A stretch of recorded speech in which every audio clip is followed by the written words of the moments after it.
Alors, on veut souvent connaître la nature de son sol et on ne sait pas comment faire. Alors, la première des choses que je voudrais savoir, moi, c'est le pH et la température, l'humidité du terrain.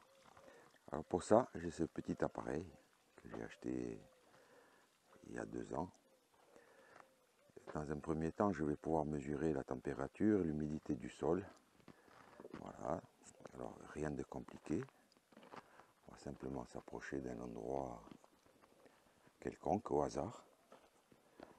Là où on avait planté les premières tomates. Voilà.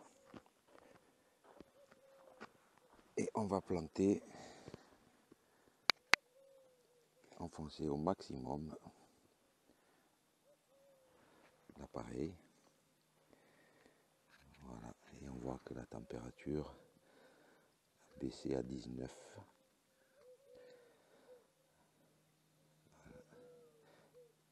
18.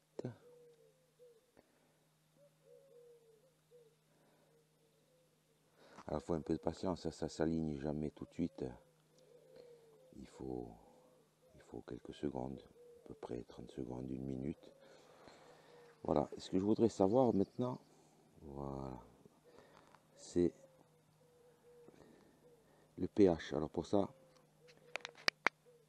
j'ai un bouton à l'arrière, je peux passer de température à pH. Je ne sais pas si on va bien voir à la caméra.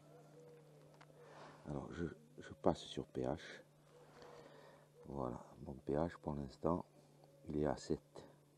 Bon. Pour moi, c'est pas une surprise. Je sais depuis le départ que j'ai un pH neutre. Sauf à un endroit, une année où j'avais amendé avec des aiguilles de pin. Alors comme les aiguilles de pin sont acides, la parcelle que j'avais amendée était tombée à 6,5. Voilà. Vous voyez, pour l'instant, ça bouge toujours pas. Je vais refaire l'essai dans d'autres endroits.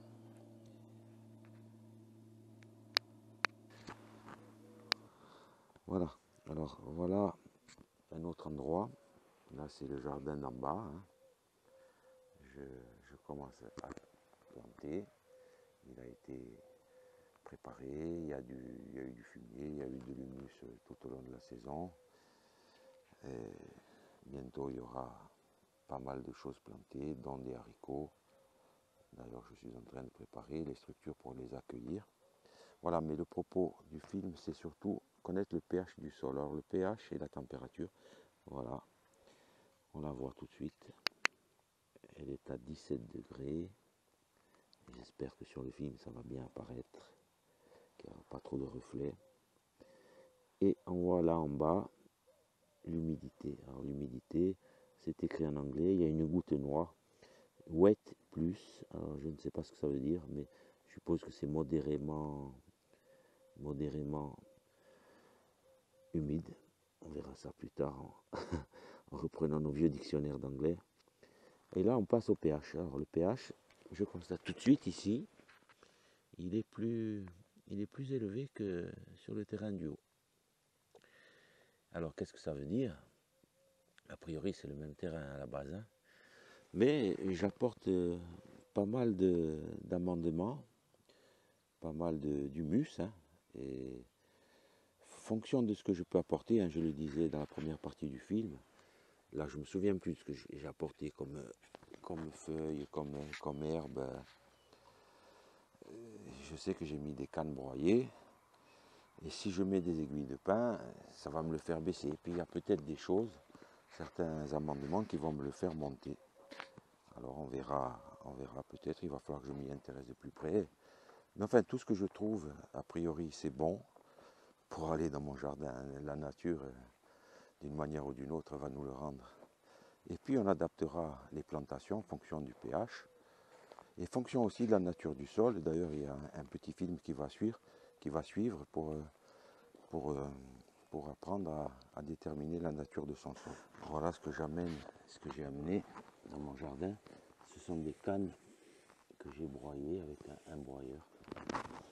On verra peut-être on le verra certainement sur un petit film. Voilà. Et tout ça, plutôt que d'en faire du compost et de perdre une partie de l'énergie qui va quand même s'en aller dans l'atmosphère, hein, dans la couche d'ozone, ben, il vaut mieux le mettre sous forme d'humus. Et ce sont les organismes du sol qui vont le décomposer et ça va nourrir tout ça, tout ce qui est vivant dedans, champignons, vers